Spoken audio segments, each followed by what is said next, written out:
name's Aaron, and today I had an idea to kind of highlight two musical ideas that I use a lot on guitar, and sometimes one of them on piano, two of them on piano, both on piano, which are the idea of drone notes and movable chords.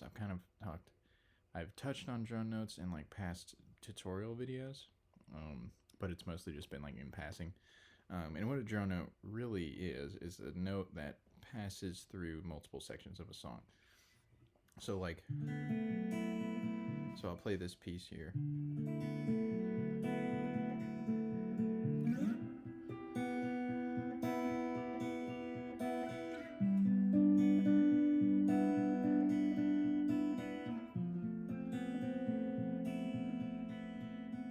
So that's kind of the beginning of this piece that I've been working on.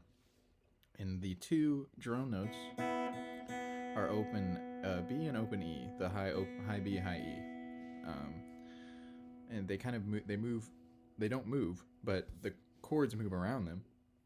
And I find that it kind of changes the nature of the chord as well as changing the nature of the drone notes at the same time. It's just kind of this interesting musical idea of letting a note go through a change and seeing how both things change because of it. There's a piano piece I wrote where it starts with an E flat major 7 chord, which has B flat as the 5th, and then B flat is kind of like this droning melody. You know, it's kind of a la like Someone in Love, if you're familiar with that song. The first note kind of drones through the first two chord changes, and that's this too. A little bit more shocking because the second chord is a C major 7, but B flat is still the melody note, so you get this like B flat rub, B natural, B flat rub. That's really a little uneasy, but I like it, and it's a real slow piece, and it kind of I like that rub, that dissonance in there. But anyway, so yeah, but I find on guitar the idea of movable chords is so powerful and helpful in figuring out the mystery that is the fretboard. Because the fretboard, if you just start guitar, the most confusing, most daunting thing is because usually you'll learn your your open chords first, like your cowboy chords they call them. All your G, D, E, C, maybe F, A minor, E minor, all those. But that's all down here. So then you start looking up the fretboard and you go, well, how do I do that up here? And one great example of movable chords and how a cowboy chord or an open chord that you play might relate to a movable chord is E. E major, and E minor for that matter, can be moved in the form of a bar chord. And that's kind of like the second thing you start learning if you're in a guitar course or have a guitar teacher or whatever. They'll start teaching you your bar chords, and your bar chords are super important because if you pay attention, this is the same shape. Your fingers move a little bit because you have to have your pointer finger back for that bar, and then you're just moving stepwise up which is a little different than piano, because on piano, if you want to go C major, D major, or even lower, even less incremental stepwise, half stepwise, less incremental than that, you can go C major, C sharp major, D major, D sharp major, E flat major, E major, F major, and you can go up all those chords and they go this way, and that's intuitive in its own way, but your fingers have to change shape the whole time. I mean, they're all different shaped chords, whereas on a guitar, I mean, this one bar shape, which starts at F major, F major, F sharp major, G major, G sharp major, A sharp major, B major, C major, C sharp major, D major, D sharp major, back to E major. And it's the same shape the whole time, which is super helpful if you just figure out what notes you're working with in an E major chord, like E, B, E, G sharp, B, E, and move that. Then all you have to do is move all your notes up one half step I mean, what do we got here? We got F, C, F, A, C, F. So yeah, wait, there wasn't any in there. F, C, F, A, C, F. I don't know if I said E the first time. There's no E. That would be an F sharp major 7. But yeah, it's just, it'll help. It really helps kind of unlock the fretboard a little bit, make it a little less intimidating. Not totally so. I mean, once you start getting into open chords, but that are up the fret, like up the fretboard, things start getting a little bit more interesting. But that's also an interesting part of this piece that I'm writing is, I think, kind of the idea that makes it most interesting is these chords have these open notes ringing throughout the whole song, or throughout that first part of the piece.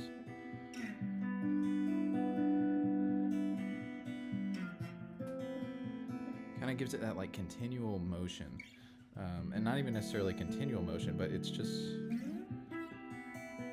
it feels that more flowy to me, that it flows that much better. Because if I were to do that in with my pointer finger down, fretting some notes that would create different chords. I mean, this would be well, see, here is D major. It's kind of the chord that, this is another movable bar chord based on like your C shape. So here we have C major. If I move it up 2 frets, bar the top 3 notes, and do the same shape with your pinky, your ring finger, and your middle finger, you have D major. Yeah, and it's the same shape as C. It just is a little more difficult to fret because you have to bar back here, and it's a bit of a stretch, but you just have to get used to that. But this would be the chord that it's based off. And if you took off like the thing that makes it major and added that C sharp, which would make it a major 7,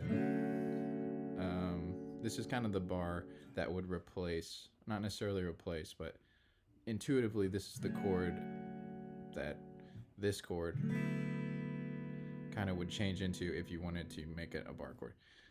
So major 7,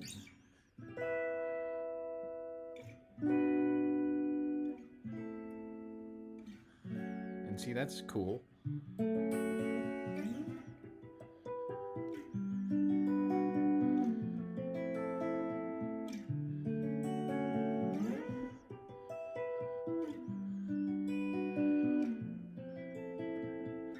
The chords are so clearly moving, and it's less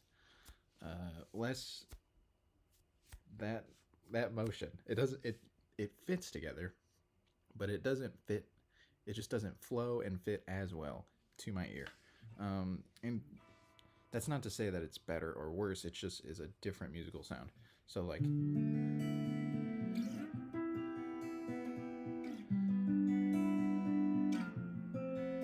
compare that to,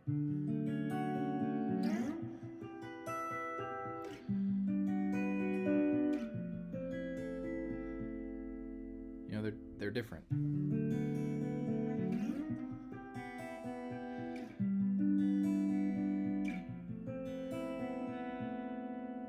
You just get that feeling of sameness while also changing, which is a metaphor for growth.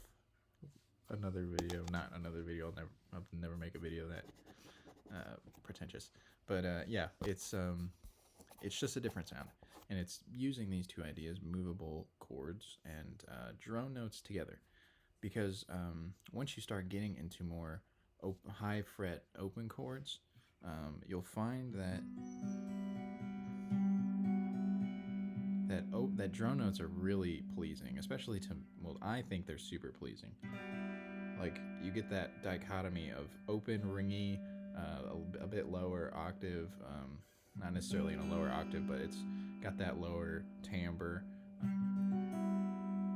than if you were to do like a bar. Like, all those chords are very close, not necessarily close together, but it sounds, if you play a lot of guitar, it sounds like you're fretting a chord at the 7th fret.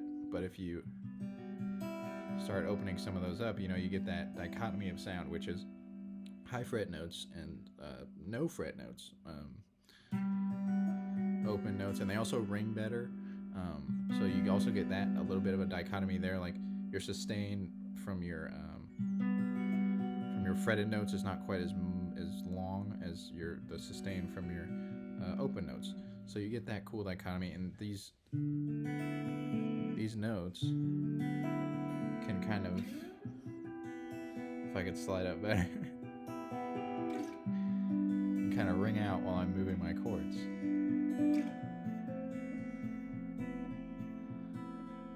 And it also leaves things open like harmonics, like when I come up here to the 12th fret, I can drop my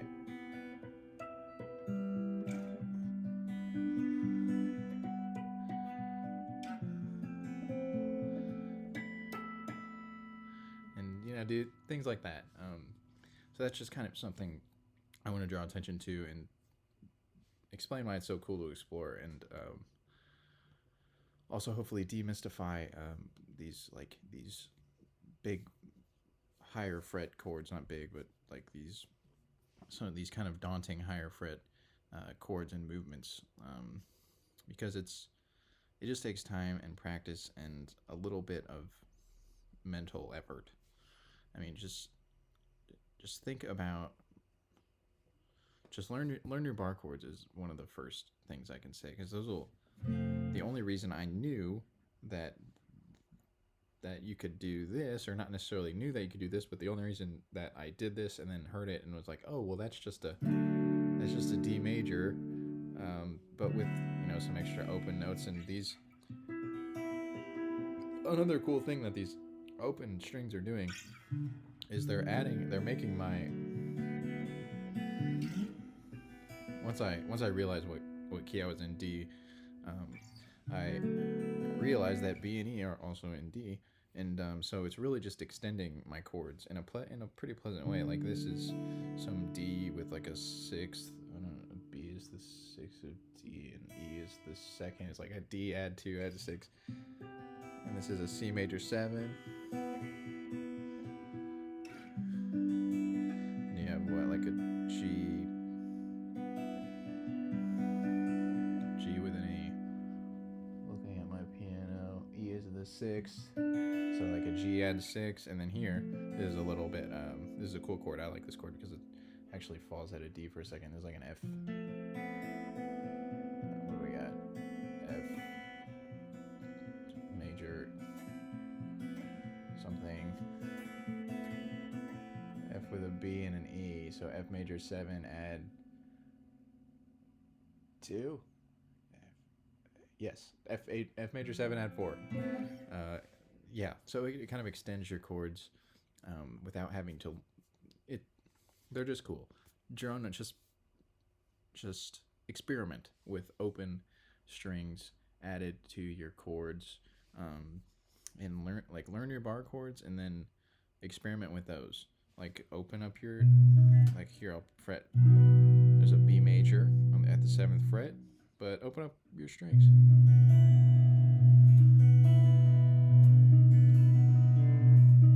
That D doesn't sound great.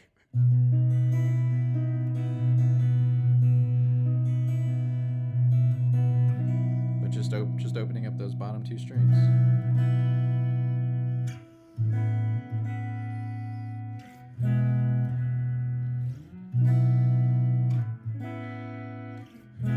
Adds kind of this continuity to your chord changes.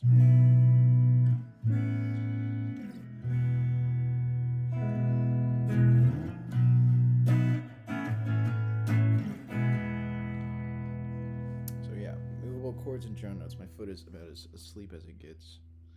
Can't even feel it. Another cool movable chord, which I'll highlight, which you can use and mess around with. I call this the Stevie Raymond chord because there's a song he does called Lenny, where I think like the whole song is these movable 6 chords, which are just like major chords with a 6 added.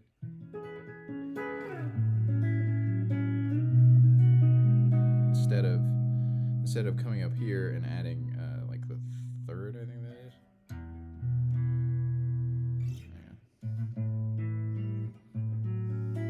No, just another 5th. Instead of adding that, or no, that's another root. Instead of adding a 2nd root, which Who needs a second root? That's overkill. You can put your pointer finger back here, and here I'll show you the shape. So I got, this is an A major at 6, A major 6, A6, I think is probably what people would call it. Your middle finger is at the 5th fret, your pointer finger is back here at the 4th fret, and that's your 6th, instead of being up here at the 7th fret, like if you're doing a normal bar. And you don't get all the notes of a bar chord just because you don't really have enough fingers, but you still get the essence of the chord plus this 6, so you got middle finger at the 5th fret of your low E string, your pointer finger is at the 4th fret of your D string, your pinky is up here hitting the, what would that be, your 3rd or your 5th, hang on, your 3rd at the 6th fret of the G string, and then your ring finger is taking care of your 5th at the 5th fret of your B string, 6th fret, so 5, 4, 6, 5. And you can move that all around. Whatever your root note is, wherever your middle finger is up on the low E string, it's a major 6 chord, so that works on every fret. I mean, it technically, except I guess what would be the 1st fret, or the open fret. Like you can't really get an E major 6 this way because you can't go behind your fretboard to get the 6. But if you start at the 1st fret, and on the 1st fret, you'd have to take off your pointer finger. But if you're anywhere from the 2nd fret up, it's this shape.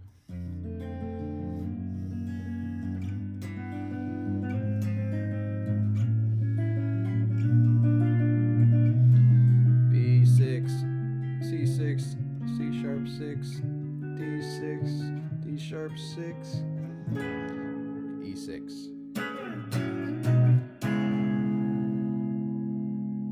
And that's a minor 7 chord. So yeah, learn your bar chords, experiment, open up strings, and just, experiment mostly, because I found this piece by experimenting.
Yeah, as a piece, a little bit, or what I've got done so far, and when I'm still practicing. I didn't play it perfectly, but whatever.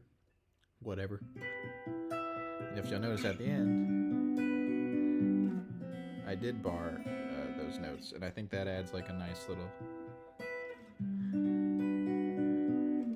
that like downward motion, that total downward motion. Like you're not necessarily just.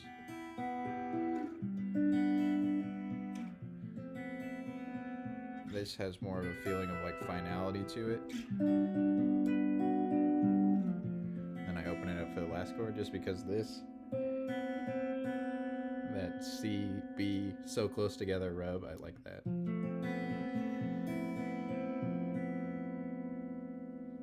And it's cooler with a little modulation and stuff. Like normally I'd have like washed out reverb and my Julia on. That's the greatest pedal in the world, maybe, by the way. Although I love all my other pedals too. I just got the Afterneath by Earthquaker Devices. Not at all what this video is about, but such a good pedal, cool pedal. I've definitely been on a pedal kick lately. But yeah, usually that would be washed out with effects and things. But that's the bulk of this video. I can't really. I'm just gonna go in circles talking about this. But I hope this at least put some information in your brain. Maybe some practice inspiration. Yeah, just experiment with your bar chords, your open notes, and move your chords around and see if it sounds good. I mean, that's like the number one rule of making music, having fun with it. Do you like how it sounds? Does it sound cool? If so, play it more and learn why it sounds cool. Try to do that. Demystify things a little bit, because then things will make more sense, and it's that much. I don't want to say demystify things, because it's cool to be in the dark a little bit and hear something and be like, what the hell just happened? But yeah, if you want to be good, you got to know what's going on, at least a little bit. But yeah, that's a topic for another day too. All I'm going to say about this, appreciate the watches. Hope this helps in some way. I don't know. Maybe not. If it does, let me know. If it doesn't, let me know. Yeah, appreciate it. Have a good day.